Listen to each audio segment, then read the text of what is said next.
Você está olhando para um simples galão de plástico de $1, apoiado no parapeito de uma janela. Dentro deste recipiente, algo está vivo, borbulhando e respirando, exalando silenciosamente para o ambiente. Notavelmente, a planta posicionada a apenas 30 centímetros de distância está crescendo quase o dobro da velocidade de sua gêmea idêntica, localizada no lado oposto do espaço. Não há fertilizante especial envolvido, nem luzes de cultivo caras, nem suplementos de alto custo. É apenas um galão, um pouco de açúcar, um único pacote de fermento biológico e um pedaço curto de mangueira de aquário.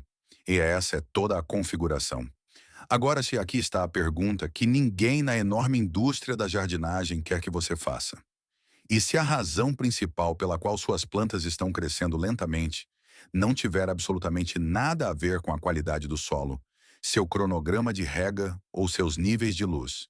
E se for realmente causado pelo gás invisível pelo qual sua planta está literalmente morrendo de fome neste exato momento? A maioria dos jardineiros gasta centenas de dólares tentando resolver seus problemas debaixo da terra.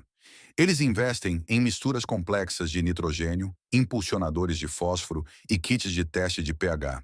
Eles nunca sequer pensam em olhar para cima. Eles nunca consideram o próprio ar. Esse ponto cego específico é exatamente o que uma indústria de 47 bilhões de dólares vem lucrando silenciosamente há meio século. O que estou prestes a mostrar não é um simples truque de jardinagem. É uma parte suprimida da biologia vegetal fundamental que as estufas comerciais utilizam desde a década de 1970, cobrando de você indiretamente por isso desde então. Fique comigo, porque a ciência por trás disso mudará fundamentalmente a maneira como você percebe cada planta que já cultivou. Vamos discutir quem se beneficia de você permanecer ignorante sobre isso. O mercado global de agricultura de ambiente controlado, a indústria que vende sistemas de enriquecimento de CO2 para estufas comerciais, foi avaliado em 4,8 bilhões de dólares em 2023, de acordo com a Grandview Research. Projeta-se que esse valor ultrapasse 9,7 bilhões de dólares até 2030. No centro desse mercado está um produto simples, gás CO2 pressurizado, vendido em cilindros industriais e canalizado diretamente para instalações de cultivo profissional para acelerar o crescimento das plantas. Uma única configuração de enriquecimento de CO2 para uma estufa comercial de médio porte pode custar de 1.500 a 8.000 dólares adiantados. Além de recargas recorrentes de cilindros que custam entre 200 e 600 dólares todos os meses. A ciência que explica por que o CO2 acelera o crescimento das plantas não é nova, nem controversa. Tem sido publicada em periódicos revisados por pares desde a década de 1960. Até o USDA documentou aumentos de produtividade de 20% a 30% em ambientes de cultivo enriquecidos com CO2 já em 1979. Este não é um conhecimento oculto no sentido acadêmico. É oculto no sentido prático. É mantido longe do cultivador doméstico, do jardineiro de varanda e do pequeno agricultor que nunca terá um sistema de cilindros de 6.000 dólares vendido para ele. Portanto, aos olhos da indústria, essas pessoas simplesmente não precisam saber. Aqui está o número que deve fazer você parar e pensar. O suprimento de um mês de fermento biológico e açúcar para operar um reator de CO2 caseiro custa aproximadamente 2 dólares. Uma produção comparável de um sistema de cilindros de CO2 comercial custa entre 200 e 400 dólares pelo mesmo período. Isso representa uma margem de lucro de 10.000% em um processo biológico que sua bisavó poderia ter descoberto em uma única tarde. A indústria de 4,8 bilhões de dólares não vende apenas CO2. Ela vende a crença de que o enriquecimento de CO2 é complexo demais, industrial demais e profissional demais para alguém como você tentar em casa. Essa crença é a coisa mais cara que você já comprou. A história desta descoberta é mais antiga e estranha do que a maioria das pessoas espera. A relação entre plantas e CO2 não foi descoberta por uma corporação. Foi descoberta por um químico francês chamado Jean Senebier em 1782. Ele demonstrou, através de experimentação cuidadosa, que as plantas absorvem o que ele chamou de ar fixo, que agora conhecemos como dióxido de carbono, e o utilizam como matéria-prima para construir seu próprio tecido. Isso foi há mais de 240 anos. A ciência fundamental da fixação de carbono vegetal é, na verdade, mais antiga que a Constituição dos Estados Unidos. No final dos anos 1800, botânicos europeus já estavam realizando experimentos em estufas com concentrações elevadas de CO2, documentando o crescimento acelerado em tomates, pepinos e hortaliças de folhas. Essas descobertas foram publicadas em periódicos agrícolas alemães e holandeses ao longo da década de 1890 e início de 1900. Não eram segredos. Elas simplesmente nunca foram comercializadas de uma forma que servisse ao pequeno produtor, porque não havia lucro na simplicidade. A supressão real aconteceu silenciosamente na década de 1970. À medida que a indústria de estufas comerciais na Holanda e no Japão escalava agressivamente, os produtores descobriram que manter concentrações de CO2 entre 1.000 e 1.500 partes por milhão, aproximadamente 3 a 4 vezes o nível atmosférico natural de 400 partes por milhão, produziram aumentos de rendimento de 25% a 40% em culturas de crescimento rápido. A indústria hortícola holandesa, que em 1980 controlava quase 65% das exportações de vegetais de estufa da Europa, de acordo com registros da Universidade de Wageningen, construiu esse enriquecimento de CO2 diretamente em sua infraestrutura industrial. Tornou-se um segredo profissional, escondido à vista de todos, documentado em publicações comerciais, mas invisível para o público em geral. O que nunca chegou à cultura da jardinagem convencional foi a alternativa biológica, o método de fermentação. O fato é que um organismo vivo, a levedura, produz exatamente a mesma molécula de CO2 que esses sistemas industriais de $8.000 geram por quase nada, usando nada mais que açúcar e água morna. Essa lacuna entre o que os profissionais sabiam e o que lhe foi dito não foi um acidente. Para entender por que isso funciona, você precisa esquecer tudo o que a indústria da jardinagem lhe ensinou sobre alimentar plantas e começar com um único fato que a maioria dos comerciais de fertilizantes nunca mencionará. Aproximadamente 96% da massa seca total de uma planta não vem do solo. Vem do ar. Quando você olha para um pé de tomate, o caule, as folhas, o fruto e cada célula de sua estrutura física, a espinha dorsal de carbono de tudo isso foi extraída diretamente da atmosfera como gás dióxido de carbono. O solo fornece minerais e a água fornece hidrogênio e oxigênio. Mas o carbono, o material de construção literal da vida, vem do CO2 flutuando invisivelmente ao redor de sua planta agora mesmo. Esse processo é chamado de fixação de carbono e ocorre dentro de cada folha através de uma sequência bioquímica chamada ciclo de Calvin, identificado por Melvin Calvin na UC Berkeley em 1950. Esse trabalho lhe rendeu o Prêmio Nobel de Química em 1961. Em termos simples, a planta captura moléculas de CO2 através de pequenos poros em suas folhas chamados estômatos. Combina esse carbono com moléculas de água usando energia da luz solar e converte todo o conjunto em glicose. Esse açúcar alimenta todos os processos biológicos que a planta realiza, desde a expansão das raízes até o desenvolvimento dos frutos. Sem entrada de CO2, não há saída de glicose. É assim, direto e inegociável. Agora, aqui é onde seu jardim está falhando silenciosamente com você. A concentração média de CO2 no ar livre é de aproximadamente 420 partes por milhão em 2024. De acordo com o Laboratório de Monitoramento Global da NMN-IAM, esse número parece adequado até você considerar o que acontece em um espaço fechado ou semifechado. Uma planta crescendo em um nicho de canto, contra uma parede, dentro de uma tenda de cultivo ou em uma sala com má circulação de ar, consumirá o CO2 em seu ambiente imediato mais rápido do que o movimento passivo do ar pode repô-lo. Estudos publicados no Journal of Experimental Botany mostraram que os níveis de CO2 em espaços de cultivo mal ventilados podem cair para até 200 partes por milhão durante as horas de pico de luz solar. A janela exata em que sua planta está tentando fazer fotossíntese de forma mais agressiva. A 200 partes por milhão, a eficiência fotossintética cai cerca de 50% em comparação com o desempenho a 800 partes por milhão. Sua planta não está doente ou com deficiência de nutrientes. Ela está sufocando em um nível invisível. Nenhuma quantidade de fertilizante que você empurre através das raízes compensará o carbono que ela não consegue extrair do ar acima dela. A pesquisa é inequívoca sobre o que acontece quando você corrige isso.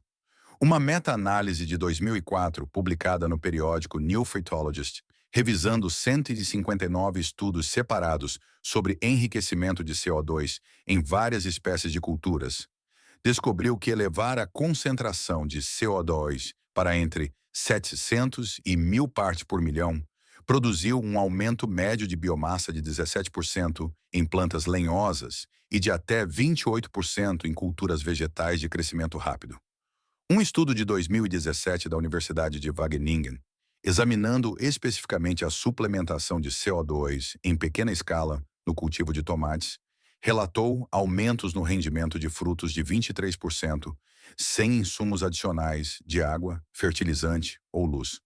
Isso representa 23% a mais de comida da mesma planta, do mesmo vaso e do mesmo solo, apenas mudando o ar diretamente acima da copa. Esta é a variável que sua planta tem implorado para você abordar e aquela que a indústria de enriquecimento de 4,8 bilhões de dólares tem zero interesse em tornar barata ou acessível para você. Mas a biologia não se importa com o mercado. E essa biologia é exatamente o que um pacote de fermento biológico está prestes a explorar para você. Aqui é onde a química se torna quase poética. O fermento biológico é o mesmo organismo vendido em todos os supermercados da Terra por menos de 50 centavos de dólar o pacote. Esta mesma criatura viva que os humanos cultivam há pelo menos 5.000 anos, de acordo com evidências arqueológicas de antigos locais de fabricação de cerveja egípcios, produz dióxido de carbono como um subproduto direto de seu metabolismo. Quando a levedura consome açúcar na presença de água morna, ela realiza a fermentação anaeróbica, quebrando cada molécula de glicose em 2 moléculas de etanol e 2 moléculas de gás CO2. A reação é contínua e autossustentável enquanto houver açúcar disponível, não produzindo subprodutos tóxicos ou resíduos que sua planta não possa suportar. A molécula de CO2 que emerge de uma célula de levedura, fermentando açúcar em seu galão plástico, é quimicamente idêntica. Átomo por átomo, ligação por ligação. A molécula de CO2 produzida por um sistema de cilindros industrial de 6.000 dólares. Não existe uma versão premium deste gás. Não existe CO2 de grau agrícola que tenha um desempenho melhor do que o CO2 de grau biológico. É a mesma molécula e sua planta não tem mecanismo para notar a diferença. O sistema de entrega é onde a física se torna sua aliada. O CO2 tem um peso molecular de aproximadamente 44 gramas por mol, comparado a 29 gramas por mol do ar atmosférico médio. Isso significa que o CO2 é cerca de 1,5 vezes mais pesado que o ar ao seu redor. Quando o gás sai da mangueira posicionada acima da copa da sua planta, ele não se dispersa aleatoriamente para cima e para longe, como um gás mais leve faria. Ele afunda. Ele flui para baixo através da estrutura da folha, da mesma forma que a água flui sobre uma superfície, acumulando-se suavemente ao redor dos estômatos. Aqueles mesmos poros na face inferior das folhas que estão ativamente procurando moléculas de CO2 para absorver. Você não está apenas borrifando sua planta com CO2. Você está inundando seu microclima imediato com um rio lento, denso e invisível, exatamente do que ela está tentando encontrar. Entregue precisamente onde ocorre a absorção biológica.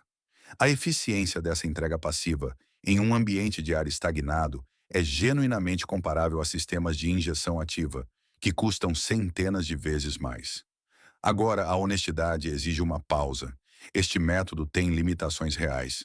Um reator de levedura funcionando com fermento de pão comum e açúcar de mesa produz CO2 a uma taxa de aproximadamente 100 a 200 merasmamen por hora, sob condições ideais de fermentação.